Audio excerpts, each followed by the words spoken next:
Welcome to the Energizing America Podcast, where we talk all things energy, why we need it in our business, communities, and life.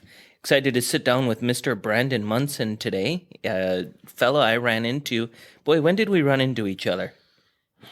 6 months, 8 months ago? 8 months ago, and we didn't run into each other. It was more like you ran into us at Westcom. Yes. And I think I have ran into a lot of salespeople, Brandon. I do a lot of business. Yeah, and that's I've kind of a big deal. Yeah. Yep. And I've met a lot of folks, and I've had a lot of donuts delivered to the shop and so on. But I haven't ran into tons of folks who can come in and seriously change a business. So you're out trying to get enterprises, businesses primarily, to go with your company for high-speed internet, for fiber. But it might not be only internet. Could Correct. Be also other things. That's becoming less and less of, well, we still do a ton of that, but, we're doing phone systems over dedicated bandwidth, and managed network is becoming a big thing. People don't have dedicated IT staff, or it's hard to find them. So we do managed firewalls and access points and switches and all that good stuff. Try to be a one-stop shop, because when you have 10 technology vendors, sometimes it can be frustrating. Well, not only frustrating, but expensive, and everyone points at the other person. Yep. And boy, if you want a bad day in the office, shut the technology down. Well, exactly. It makes for a bad day. So, Brandon, we moved into a shop over there on Jean Duluth Road here in Duluth. I think this was back in 2019, and in 2020 really got going in there. Yeah. And we struggled with internet for ever since. And, we had these different companies coming out and telling us you have to use this system, and we paid, I don't know, it'd be sickening if I actually tallied up the cost. You saw when you came, we have antennas all over the place pointing at each other, trying to get speed inside. We have automation techs. We're logging into well pads out in North Dakota down into New Mexico that we're trying to control for, some well operators. And we're trying to remote in to help a operator out on location figure something out. It flat does not work very well if we don't have internet. And that makes sense. Many times we actually had our staff go to local coffee shops to work just for the sheer internet. And this is 2022. Wow. Right? And you got a beautiful multi-million-dollar campus there, but you're sending them to, Dunbros or whatever. Right, because we simply don't have internet. And so we tried and tried. I felt like we tried really hard to get high-speed internet. We sent our salesman. I finally told them, go sit in CenturyLink's parking lot until the gate gets opened. And when the gate gets opened, walk in, whoever it is, because we couldn't get a hold of anybody, right? And meanwhile, I see a trailer out that, the federal government has been into fiber. So they're pushing fiber in along the road. And I'm thinking, okay, well, this should be easy. I can just hook up to fiber. You try and get a hold of somebody who owns that fiber and figure out how you can get on it. Can't happen. And so frustration after frustration, all of a sudden one day in you walk. What brought you to Westcom's building to even knock on our door? One of the important parts of my job is, finding businesses where the timing is right to make a decision like that. So a lot of it that goes through having a network of referral partners that I like, know, and trust, and vice versa. So one of our mutual friends will kind of help make that connection. That kind of all went from there, because he helped identify the need, and he does a lot of services that we don't, and vice versa. So, I have a lot of referral partners in the area, because there's enough, business to go around for everybody. So I love being able to help other, small businesses too. So, well, but you didn't just come into Westcom and help a little bit. You came in, and in the matter of 3 or 4 months, we had high-speed internet, and you had to bring it how far? It was over a mile, like 6,000 feet of, mostly partially underground, partially over the pole. It was quite the ordeal. Quite the run. And this is in the winter months in Duluth, Minnesota. And I think we went live in April or May. Mm-hmm. So it was definitely over the winter months that you guys were pulling that fiber. But when when I've met with other people about initiatives and trying to make a big thing, and I can't believe I'm doing a podcast about the fact that I did fiber, and that's not what this is about. But that's where I met Brandon. It is energy. It is light. That's about as energy as you can get, right? Well, yeah, we can't energize America if we don't have it. Well, Brandon, I think, the whole reason why I wanted to have you on the podcast is because I love energy. I especially love it in people. I really enjoy when I can meet people in the business community who are hitting home runs in their personal or in their business life, and especially in their personal life. I feel like it comes together, and that, just awesome things can happen. It doesn't matter if, our salesman at work, sometimes he hates the word salesman. He thinks it just has a negative connotation to it. It can have a negative connotation, but there are people out there yourself included, who are helping businesses literally transform things and do amazing things. So there is a need for you, and I think there's a need for that positivity. And so keep it going forward, man. It's really awesome. I appreciate it. Thanks for coming on. Yeah, super happy to be here. I'd love to be back again and love what you're doing, and definitely going to binge watch some of these podcasts. I've seen some of the cool guests you have on, so I'm just very honored to be a part of it. Awesome. Thanks for coming.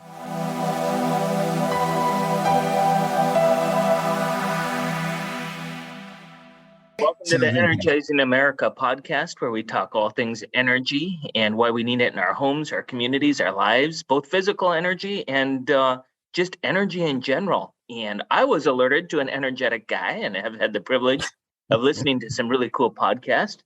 And his name is Stu. Stu, who are you? Hey, thank you very much. I sure appreciate getting invited on your podcast. My name is Stuart Turley, and president and CEO of the Sandstone Group. And I've been addicted to podcasting just because I get to listen to people and I get to learn. Thanks for having me on. Well, thanks for coming, Stu. I've what's the name of your podcast for our listeners so they can hop on? You bet. The Energy News Beat, and you can find our news channel at energynewsbeat.com. I'm so excited about the fact of what podcast allows us to do.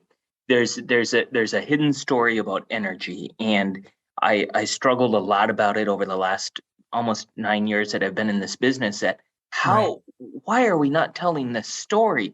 And it turned out that nobody wanted to share the story in the media. But now we have an outlet, and it turns out that there's over 4,000 people in just a short little amount of time who want to listen to this story about energy, right? And that's just a small segment without any advertising. So I can only imagine how many people truly want to hear the story.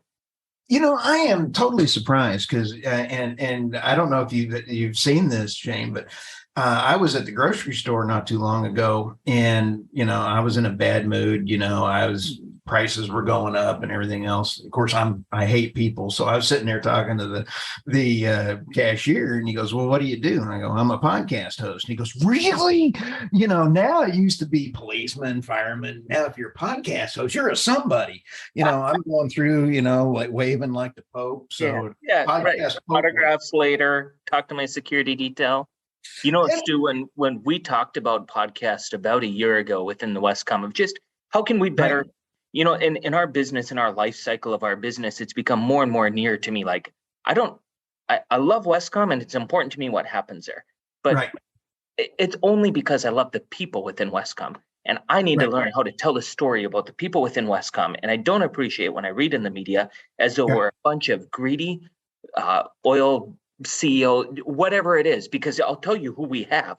We have a bunch of hardworking folks who've set aside their family, sometimes traveled for months on time to go change their entire family tree. And some of them, like our automation president at Westcom, when he was 17 and a half years old, he left his family farm, went out to North Dakota, started out as an apprentice electrician, moved out into a journeyman electrician, became an automation guru, eventually took over automation facilities. Now he's our automation president. He was able to move back to Minnesota with his family, and now he owns his own little hobby farm with his family, which includes 2 beautiful children. That's the real story behind hard work and oil. And you got some unsung heroes. And I'm sorry, I'm getting all excited for you and everything else because bringing exactly what you guys do, and that's low cost energy, is critical. And when you were talking about education, you hit on the number one problem that is facing the oil and gas industry. And I'm so happy that you're out there sharing the information about your employees because they're the unsung heroes. It's kind of like veterans coming home from Vietnam. Right. And I think behind it, society has kind of felt less. I did a podcast with David Ransom Wood several months ago, and we had. Isn't he cool? He is so cool. And Stu, we had the best conversation just about education. And it's, I don't want to say it's failed a lot of folks, but there's not a lot of sexiness, if you will, behind being an electrician or behind being an oil worker or a roustabout. And so I was in Houston a few weeks ago meeting with some pretty big name producers. And I sat at the table at some very big conference tables and in no uncertain terms made it very clear to these producers that if we truly want to be in this in the long haul. I know Right. the price of a barrel matters. I know regulation matters and all of that. Right. But guess what? If you don't have a workforce, none of it does actually truly matter. It's all Right. necessary for us to survive this energy transition. Thank you so much. I had so much fun, and I just really appreciate you. And thanks for putting up with my boneheadedness. Boneheadedness, I was going to say the baldness, but we'll go with the boneheadedness. Oh, smack. And I can say that only because, as you can see, right? So Yeah, my but- brother's 10 years older, and he's got a full head of hair, and everyone thinks I'm older than him. Who cares? Wait till he goes to sleep and shaving. All I'll right. see you Hey, next time. Thanks. keep up the good work. Thanks. Bye-bye.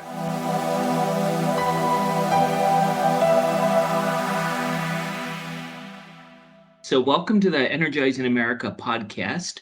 I'm super excited today to talk all things energy, as we always do, but sitting down with a special guest, Cyrus Brooks, who we kind of met on LinkedIn and have been corresponding a little bit. But my listeners don't know who you are. Other than that, you must be pretty cool if you're on the Energizing America podcast. Wow. So, fill us in. Who are you? Yes. Well, my name is Cyrus Brooks, and I work for RBAC, which is a company which creates energy market simulation software. So it's like forecasting for the market. And this leads right into the energy topic. And we talk about energy policy and this kind of stuff. So, some of our clients include government, right? Because you got to know the market and you got to know what's going to happen. Right, because these are real people behind all these decisions. It actually affects real people. Gas prices, energy prices. Your air conditioning, like everything is affected. So when people make bad decisions based on poor information, based on faulty analysis, actually it affects a lot. So it's kind of funny because it sounds so dry, almost like law or something. It sounds so dry to say, okay, we're doing energy market simulation or natural gas markets and software and forecasting. I mean, it doesn't sound so hot and exciting, but actually there's a mission there, you see, because when energy companies make good decisions, then you can actually really energize America, right? You can, and not only America, but when you start to investigate, which is my backstory to the industry, you start to investigate the entire world and you find out how many people actually lack energy. Then you're like, wow, this is a real situation. Like I never really knew, you kind of know that some people don't have electricity. You kind of know, but you don't know how many, and you don't really know. You kind of just think, some people in maybe South America, Southeast Asia, Africa, but who, where, how much, and you don't know. So when you think that you are developing a software and a tool that could enable governments, executives, these guys to actually be able to make good enough decisions that those kind of big problems could also be solved, then it actually gives you a drive, and maybe that is what kind of made me kindred to you guys, because I could see that you guys had this, like you guys had more going on in Westcom than just, like an oil or services company. I mean, you had more going on. You had all this, these big ideas. You had Energizing America. You had giving back to the community. So I thought, wow, there's a lot going on up there, Well, you know what, Cyrus, there is, and part of my thought process was, I ended up in the industry by accident, and as I got to know all these incredible people in the industry, I thought, boy, they don't even realize the impact they're having. See, I live up in northern Minnesota, and it gets cold here. 30 below is not uncommon in the winter, right? And we got a couple of options. You can turn on your wood fireplace if you happen to have a forest nearby and you got your wood cut for the year or whatever. That's a viable option. You can fire up the electric and pay through the nose on that, or you can go with natural gas if you're within the municipality limits, or you can go with propane. But the point is you need an energy source to stay warm, right? Yeah. And so I started connecting some dots like, wow, these guys do not realize, and I didn't realize the impact that our team was having on America. Like literally, We are pulling oil out of the ground in North Dakota. We're not doing it. The producer's doing it. We're giving them the energy, the capability to pull it out. Or down in Carlsbad, New Mexico in the Permian Basin, or in Iowa, or in Michigan, or in Wisconsin. Doesn't matter. We're all over the place. And we're actually taking that, we're putting it in the pipeline so you can breathe comfortably, right? There's some incredible hardworking blue collar Americans. And by the way, I've met some international folks as well. And I look forward to meeting more of those. So you keep up your good writing. We need it. And I look forward to keeping in touch and having further conversation. I really appreciate your time. Thanks a lot. Thanks a lot for having me. Take care. Okay. Bye-bye.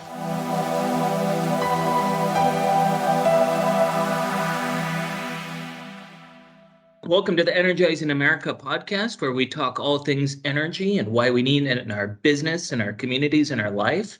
I am excited today to sit down with Ron Ness. He is the director of the North Dakota Petroleum Council. I believe that's the correct title. You'll correct me. Welcome, Mr. Ness. Well, thank you, Shane, and thanks for having me join you today. And I am the president of the North Dakota Petroleum Council, and we have a very large membership, as you know, of nearly 600 member companies. Great way to turn this discussion around at the dinner table or with friends and neighbors when you talk about just getting rid of coal, oil, and natural gas. Okay, then what are you giving up? Yeah, I think that's been a missing part of it, because it's always been this sum game that we can give up oil and gas and we can have renewables like immediately, and that's where the conversation has stayed. It's not been, okay, if you do that, you're going to have to give up something else in order to keep up. And when you start having that conversation with folks, it turns out that they don't quite trust a plane up in the sky powered by a windmill. You know, the comment that you made, Ron, I think was so impactful about how all energy has a significant footprint. That's the important conversation, or a very important point that needs to be kept up on. Do you think when we have the administration that we have in place right now, you know, North Dakota historically, very conservative state, very all in on energy, great group of people that are trying to do the right thing. How impactful is the federal government when it has an administration like it does? How impactful is that to the state of North Dakota and the producers?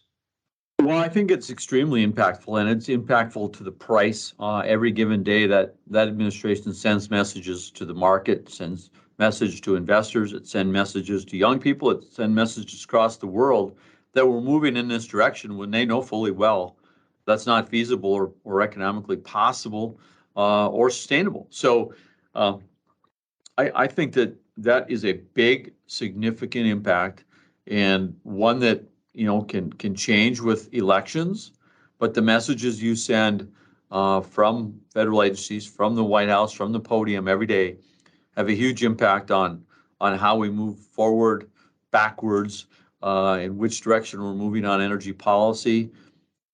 So it's a super big deal. And you look at a state like North Dakota, and we're all very aligned, going the right direction from all aspects of the legislature to the governor to leadership to citizens to people that are involved. And yes, we are also, if you look at our environmental footprint, our emissions, we're substantially reducing them, getting better and better at that. And I think that's the big miss that the administration is missing.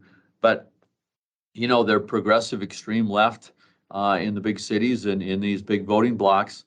That seems to be where they think they want to go, and they've got tremendous influence right now. They do, and that goes back to, I've had some conversations with folks that, I'm okay financially. So when the price of gas goes up, I kind of know my business activity is going to go up, for one, because that's usually a good sign, right? But what I worry about is the very person that has the least ability to afford that increase, they're the most impacted by it. And those folks are the ones who oftentimes are getting the wrong message. And it's those folks that we try and get in front of, and to the point where we'll even go to the local schools and we talk about it, that not only are these producers providing good paying jobs to folks, but they're allowing your parents to keep their bills in check at home and be able to provide all the good things for you, like a college education. And I think we as a country and as an industry, we got to do a better job with that. I think beyond anything though, Ron, in closing, the amount of work that your association has done on behalf of the North Dakota producers and the service providers like Westcom and my peers in the industry, I think you guys just do a great job with it. We get to work with a lot of organizations across our country, and I would put your organization as one of the top there at the top for messaging and putting on great conferences and ensuring that we're putting the right foot in front of the other. And it's got to be a tough job, especially given the current circumstances. But I want to make sure that you know that your work is impactful, and we greatly appreciate it. And I hope you can continue to get that message out there. Well, thank you. We've got incredible support from our industry members, and we've got a board of directors of 38 of the most active companies in the Bakken and across the Williston Basin. So great support from them. And, when we decide to go do something, we just get great support. It makes it easy. Yeah, well, keep it up. I think we're in for a long run. America needs us. Thank you, Ron. All right. Thank you.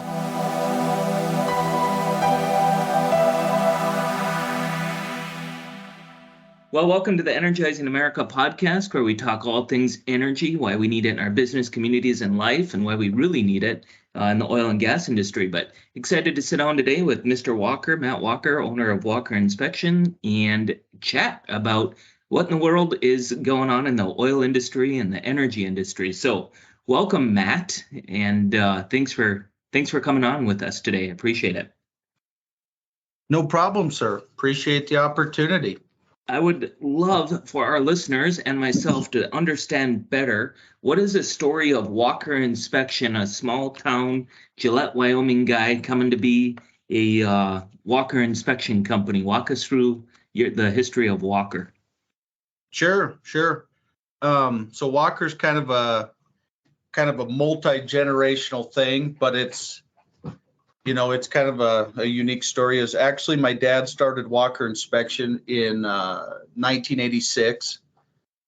Anyway, oil field service company. Only he was a drill pipe and tool inspector. So hence the inspection part of it was he was actually doing, oil field inspection work.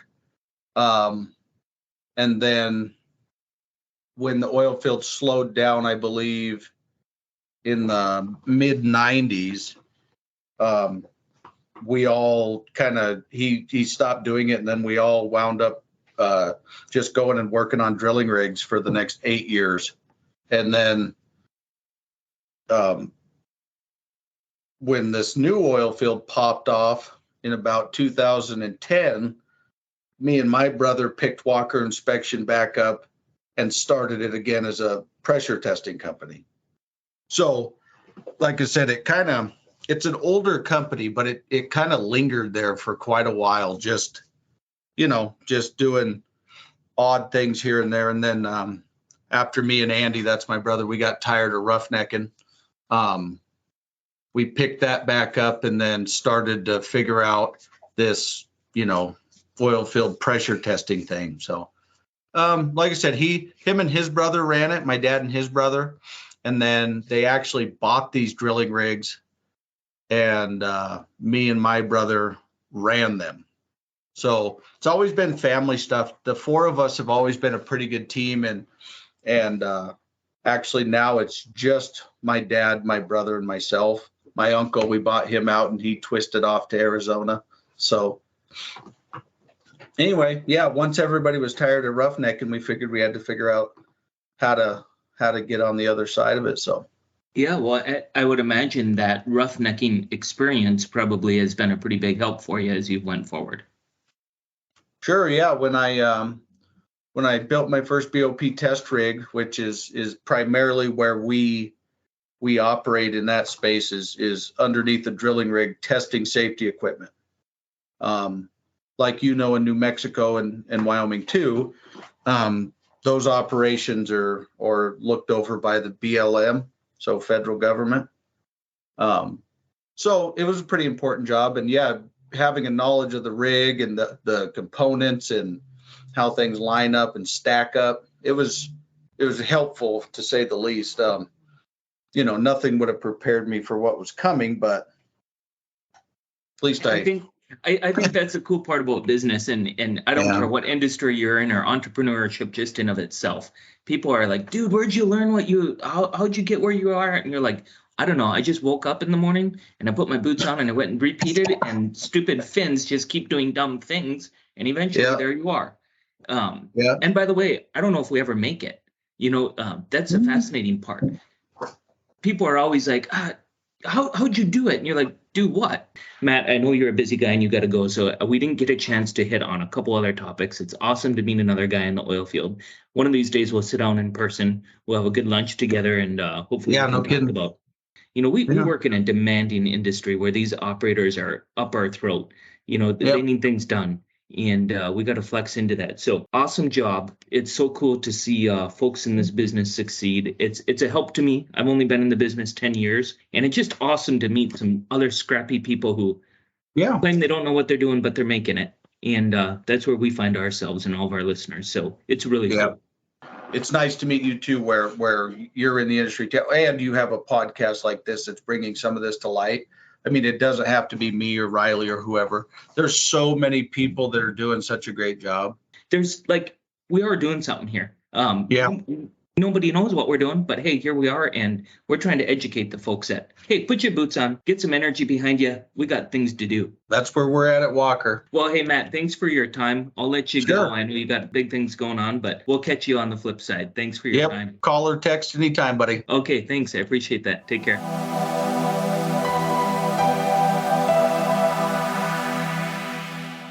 Welcome to the Energizing America podcast, where we talk all things energy and why we need it in our business, communities, and our lives.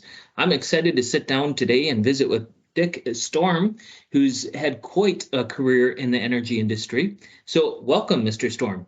Thank you, Shane. Glad to be here. I was really fascinated by just your long career that you've had in the energy industry, and particularly a lot of us are interested in just overall business, the challenges of owning and operating a business. And from what I could tell, you had built quite a thriving business. Can you give me a little bit of information on why? What was going through your head when you decided to open up a small business? Well, I was 48 years old when I went in business for myself.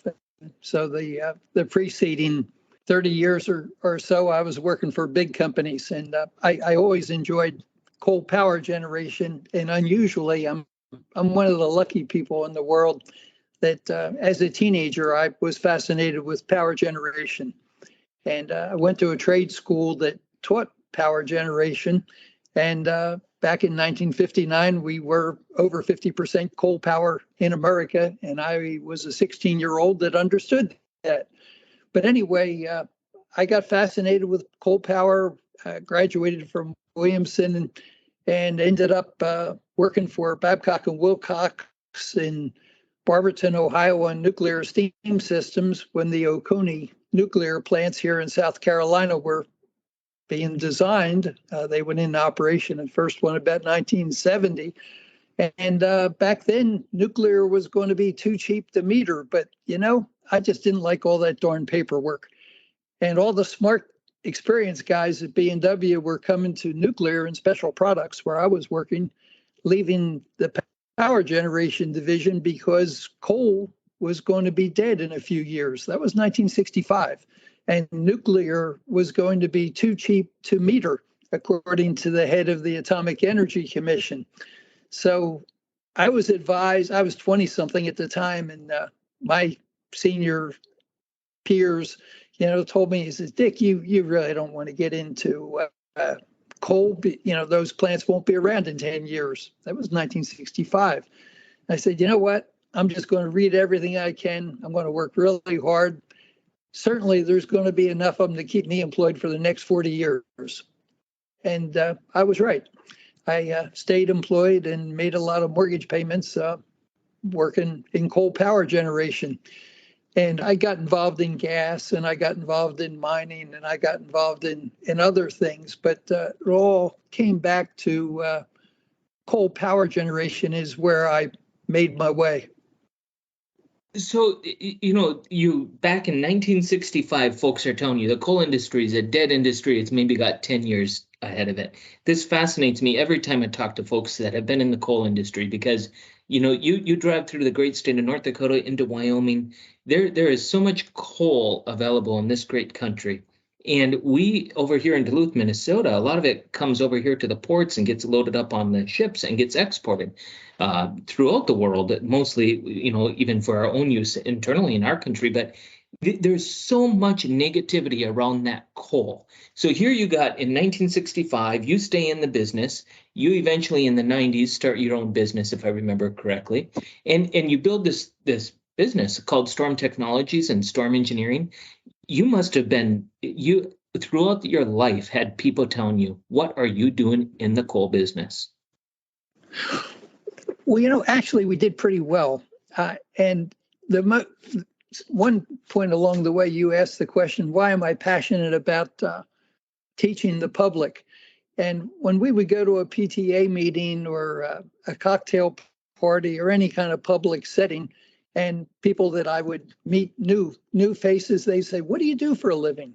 And I'd tell them, and you get this glazed look in their eyes, like, you do what? And I say, I'm a coal power specialist. I travel around, and they knew I drove late model cars, and my kids were dressed well, and we didn't miss any meals, and we had a good life. Well, you're doing a great job with it, Dick. I really appreciate you taking the time to sit down with us. I found this just fascinating about the South Carolina 55% nuclear generation. You've been in the coal industry back in 65. They're telling us it was going to die. Pakistan cooking cow dung indoors to cook. We got Hawaii on their energy island. There's a lot of nuggets in this podcast that we can use to help educate ourselves and our fellow Americans. So thank you very much. I'm going to stay in touch with you, and we're going to do great things together. Anytime I can provide you some more facts and information, you just let me know. I got a pretty good library. I'll do that. Thanks, Dick. Good luck.